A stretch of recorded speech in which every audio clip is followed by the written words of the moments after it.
அம்மா காலையில வெயில் போட்டு எடுத்து. அம்மா என்ன நேற்று ஒரே நாளில் எனக்கு நாக்கு செத்து போச்சுமா. எனக்கு எதாவது நல்லா சுருக்குன்னு செஞ்சு கூட. சுருக்குன்னு உனக்கு சூடு வைக்கட்டுமா? அம்மா சரி வா செஞ்சு தரேன் உனக்கு.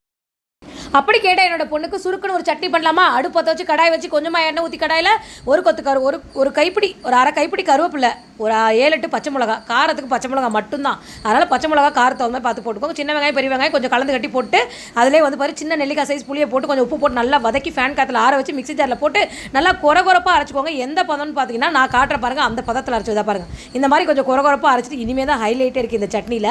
2 ஸ்பூன் தேங்காய் எண்ணெய் அப்படியே மேலாப்பில் ஊற்றி பெரட்டி வச்சுருங்க. அது பாட்டுக்கு ஊறிடும். அதுக்கப்புறம் அந்த சட்னி எடுத்து சாப்பிட்டிங்கன்னா அப்படியே ஏ1 இருக்கும். இதுக்கெல்லாம் வந்து பார்த்திங்கன்னா இட்லி இல்லைனா தோசையில் வந்து கல் தோசை தான் ஊற்றணும். நல்லா கல் தோசை ஊற்றி எண்ணெயை ஊற்றி அதை சட்னியை வச்சு சாப்பிடும்போது செம்மையாக இருக்கும். அது மட்டும் இல்லாமல் ஸ்கூல் போகிற டைமில் ரொம்ப வதக்கி அரைச்சி தாளிப்பெல்லாம் கொடுக்கவே தேவையில்லை. இந்த சட்னி அவ்வளோ இன்ஸ்டன்ட் சட்னி சூப்பராக ரெடி ஆகிடும். பாருங்கள் கல்பனா சாப்பிட்டுட்டு என்ன சொல்கிறாங்கன்னு பார்க்கலாமா?